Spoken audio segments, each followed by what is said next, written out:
मयंक आधी रात के करीब अकेला अपने पुश्तैनी गांव वंशवाड़ा के बस अड्डे पर खड़ा था ताकि कोई सवारी मिले तो गांव तक जा सके। लेकिन जब काफी देर तक कुछ नहीं मिला तो वो पैदल ही आगे बढ़ने लगा। तभी उसके मोबाइल की घंटी बजी और मयंक ने देखा उसकी दादी का कॉल था। हेलो दादी। मयंक, तू मेरी बात न मानते हुए वापस उस मनहूस जगह गया है जहाँ से हमारा परिवार सालों पहले मुंह मोड़ आया था। अब अगर उस शापित जमीन और जायदाद की लालच तुझे वहाँ ले गई है तो मेरी बात ध्यान से सुन। कहीं भी रह लेना, लेकिन अपने पुराने घर की तरफ मत जाना। और 5 दिन बाद अमावस्या आने को है, उससे पहले लौट आना। दादी इतनी मिस्टीरियस भी नहीं है। अपना वंशवाड़ा देखो तो, रात के इस वक्त भी कितना शानदार लग रहा है।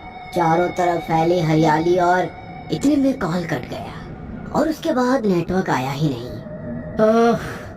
गांव की खूबसूरती में नेटवर्क ही खो गई। तभी पीछे से एक मीठी आवाज आई जो कि एक बहुत सुंदर लड़की की थी। बाबूजी, गांव की खूबसूरती में तो आदमी भी खो जाता है, तुम तो नेटवर्क की बात कर रहे हो। मयंक ने जैसे ही उस लड़की को देखा बस देखता रह गया। और वो लड़की मयंक के सामने हाथ हिलाती हुई बोली, खो गए क्या? नहीं नहीं, वैसे तुम कौन हो और इतनी रात गए अकेले यहाँ क्या कर रही हो? मैं तो माया हूँ और माया तो कभी भी कहीं भी हो सकती है। मेरी दादी से ज्यादा तो तुम्हारी बातें मिस्टीरियस है।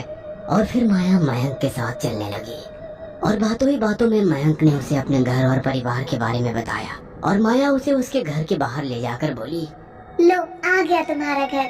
मयंक ने देखा वो घर टूटा फूटा सा था जिसके खिड़की दरवाजे भी उखड़ने लगे थे। गांव के बाहर ही बना था, आसपास कोई घर भी नहीं था। यार, इसकी हालत तो बहुत खराब है। माया, क्या तुम मेरी मदद? इतना कहता हुआ मयंक जैसे ही पीछे पलटा, वहाँ माया नहीं थी। मयंक ने बहुत आवाज लगाई लेकिन माया का कोई पता नहीं था। मयंक वहीं बाहर बने चबूतरे को साफ करके सो गया ताकि सुबह घर की साफ सफाई करा सके।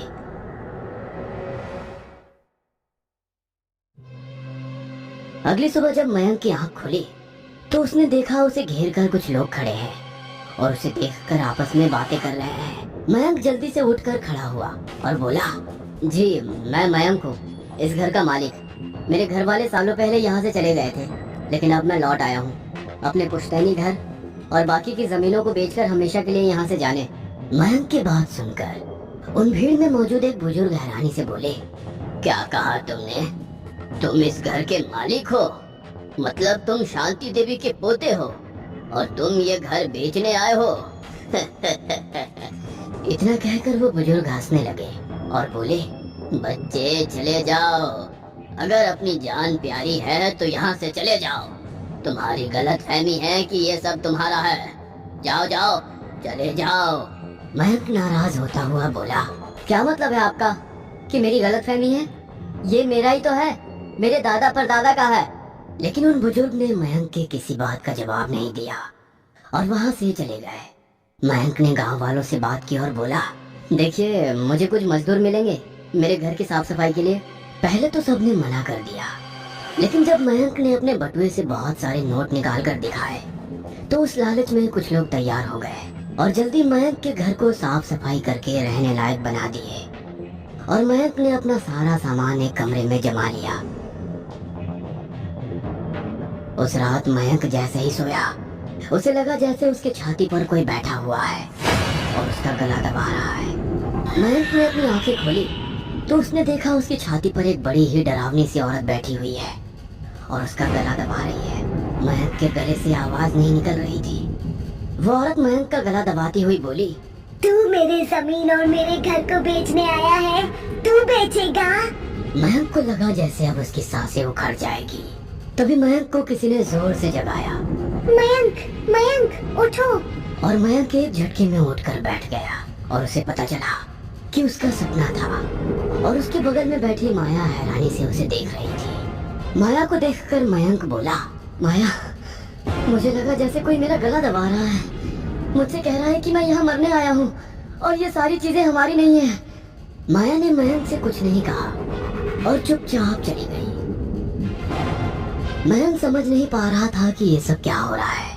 पहले दादी की बात, फिर माया का मिलना, उसका गायब होना, फिर उस बुजुर्ग की बात, फिर वही छाती पर बैठी औरत, फिर अचानक माया का आना और चले जाना। पूरी रात मयंक सो नहीं पाया, बस करवटें बदलता रहा।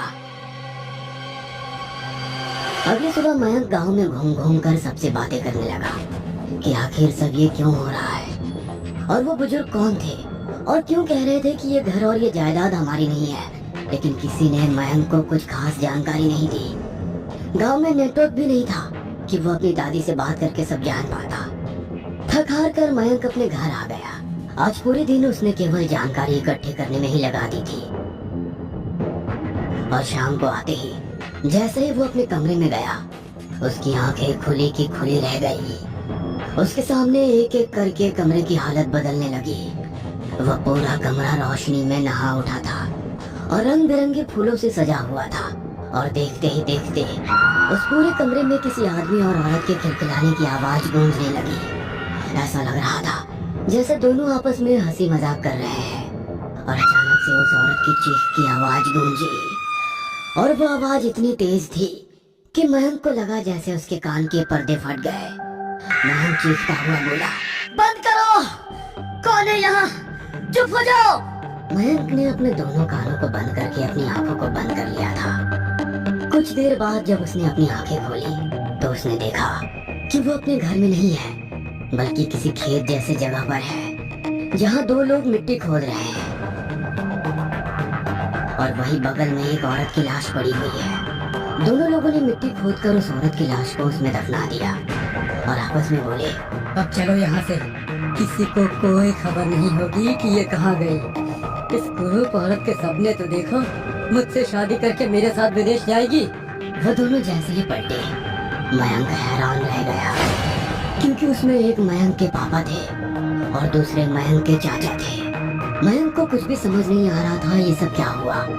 तभी मयंक को लगा जैसे किसी ने पीछे से उसके कंधे पर हाथ रखा है, और मयंक चौंकता हुआ पीछे पलटा और वो अपने घर में ही खड़ा था और उसकी आंखों के सामने माया खड़ी थी।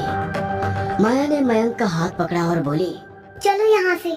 नहीं, मैं नहीं जाऊंगा यहाँ से। यहाँ क्या हो रहा है, मुझे कुछ समझ नहीं आ रहा। इन सब का वक्त नहीं है मयंक, चलो यहाँ से। और माया मयंक को लेकर जैसे ही घर से निकलने लगी, ऐसा लगा जैसे माया को किसी ने हवा में उठाकर एक तरफ फेंक दिया हो और मयंक को वापस घर के भीतर खींच लिया हो। मयंक के दर्द से भरी चीख गूंजने लगी। माया ने भस्म निकाला और उस तरफ फेंकने लगी जिस तरफ से वो मयंक को लेकर गई थी। जहाँ जहाँ वो भस्म पड़ता, वहाँ वहाँ ऐसा लगता जैसे खून के छींटे उठ रहे हो। माया जैसे ही मयंक के कमरे में आई, उसने देखा मयंक जमीन पर पड़ा बुरी तरीके से तड़प रहा था। माया ने जल्दी वह भस्म मयंक के इर्द गिर्द छिड़का और मयंक को उठाकर पूरी हिम्मत से उस घर से निकल गई। माया, ये सब क्या था? देखो, अभी ये सब पूछने का वक्त नहीं है। बस ये समझ लो कि ये सब चुड़ैल की माया है, मनमोहनी चुड़ैल की माया। और वो इतने सालों से तुम्हारे इंतजार में ही थी। तुमने जैसे ही गांव की सीमा में पैर रखा, तुम्हारी खुशबू से वो जाग उठी है। लेकिन क्यों? ये सब तुम्हें मेरे गुरुजी बताएंगे। इतना कहकर माया मयंक को लेकर गांव के बाहर बने एक छोटे से झोपड़े में चली गई, जहां पहुंचते पहुंचते मयंक बेहोश होकर गिर गया था। अगली सुबह जब मयंक की आंख खुली तो उसकी आंखों के सामने माया और वही बुजुर्ग थे जो उसे उसके घर के बाहर मिले थे, जिन्होंने कहा था कि वो यहाँ से चला जाए। मयंक उठने की कोशिश करता हुआ, आप लोग मुझे बताएंगे यहाँ क्या हो रहा है? मैंने तो तुझसे कहा था बच्चे, चला जा यहाँ से। तो जिस जमीन जायदाद को बेचने आया है वो तेरा और तेरे खानदान का है ही नहीं। तेरा परिवार तो बहुत गरीब हुआ करता था, जिसके पास सिवाय उस घर के और कुछ नहीं था। तेरे चाचा ने इस गांव के मुखिया की इकलौती बेटी को अपने प्रेम के जाल में फंसाया और उससे विवाह का नाटक किया। मुखिया की बेटी दिखने में बड़ी ही कुरूप थी, जिसकी शादी नहीं हो पा रही थी। मुखिया ने सोचा कि अगर एक गरीब घर का लड़का उसकी बेटी से शादी करना चाहता है तो क्या बुरा है। वैसे भी उसकी सारी जमीन जायदाद उसके होने वाले दामाद की ही तो है। तेरे चाचा ने बड़ी चतुराई से शादी से पहले ही उस लड़की को अपने कमरे में बुलाया। ये फूलों से सजा हुआ कमरा और बाकी की सारी चीजें दिखाकर बातों ही बातों में 7 फेरों से पहले ही सारे कागजात पर दस्तखत करवा लिए और उसकी सारी जमीन जायदाद अपने नाम करा ली और आखिर में उस लड़की को मारकर उसे उसी के खेत में दफना दिया और पूरे गांव में ये शोर मचा दिया कि मुखिया की बेटी शादी के पहले ही भाग गई। इस बदनामी से मुखिया और उनकी पत्नी भी ज्यादा दिन जिंदा नहीं रह पाए। वो लड़की जो सभी कामनाओं के लिए अपनी शादी के पहले ही मारी गई, वो एक चुड़ैल में बदल गई। और ऐसी कोई औरत जो सारी कामनाओं के साथ मरती है, वो मनमोहिनी चुड़ैल बन जाती है।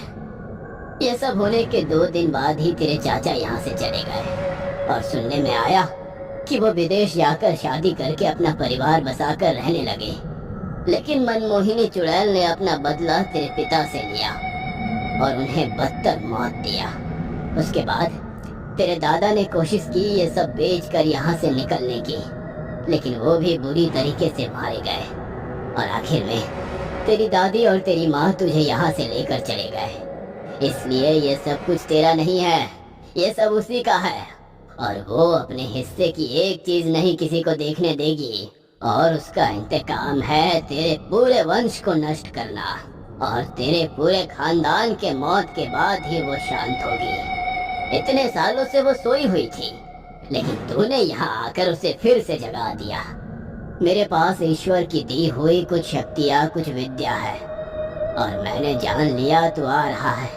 ये मेरी पोती माया है, इसीलिए मैंने उस दिन बस अड्डे इसे भेजा था ताकि तेरी सुरक्षा कर सके। लेकिन तू अपनी जिद के कारण अपने घर तक गया। अगली सुबह मैंने तुझे चेतावनी भी दी, लेकिन फिर भी तू उस घर में रहने गया और उस जगह और उस जमीन को बेचने का लालच तुझे नहीं छोड़ा। मैं उनकी बात से और अपने साथ हुए घटनाओं से बुरी तरीके से डर चुका था और वो डरता हुआ बोला, मुझे कुछ नहीं बेचना बाबा, मैं यहाँ से चला जाऊंगा। अब वो तुझे इस गांव की सीमा को पार नहीं करने देगी। बस 2 दिनों के बाद अमावस्या है और अमावस्या की रात वो अपना इंतकाम पूरा कर लेगी। माया मयंक की तरफ प्यार से देखते हुए बोली, क्या कोई उपाय नहीं है जिससे हम मयंक को बचा सकें? उपाय है। अगर अमावस्या से पहले इसका वैवाहिक जीवन शुरू हो जाए, तभी वो इसका कुछ नहीं बिगाड़ सकती, ना ही गांव से जाने से रोक सकती है। और माया बिना कुछ सोचे समझे बोली, मैं मयंक से शादी करने के लिए तैयार हूँ। मयंक की जिंदगी पर बनी हुई थी, इसलिए मयंक भी तुरंत ही इस चीज के लिए मान गया। अगले दिन बिना किसी को सूचना दिए और कोई धूमधाम के बिना ही मयंक और माया की शादी माया के बाबा ने संपन्न करा दी और बोले, मयंक अब तुम माया को लेकर यहाँ से चले जाओ। माया और मयंक ने बाबा का आशीर्वाद लिया और मयंक एक बार भी अपने पुश्तैनी घर की तरफ पलटकर देखे बिना ही माया को अपने साथ शहर लेकर आने के लिए निकल गया। रास्ते में चलता हुआ मयंक बोला, मुझे तो यकीन ही नहीं हो रहा है माया कि तुम्हारी वजह से मैं इतनी आसानी से उससे बचकर निकल गया। माया ने मुस्कुराकर पीछे पलटकर देखा जहाँ वो झोपड़ी और वो बुजुर्ग थे। माया के देखते ही देखते दोनों राख की तरह हवा में गिरे। माया की आंखें खून की तरह लाल थी और माया तिरछी नजरों से मयंक को देखती हुई बोली, मेरा इंतकाम सिर्फ तुम्हारी मौत नहीं है, मेरा इंतकाम तो तुम्हारे पूरे खानदान की चिता जलानी है पतिदेव, और साथ ही साथ उससे बदतर मौत देनी है जिसकी वजह से मैं मनमोहिनी हुई हूँ।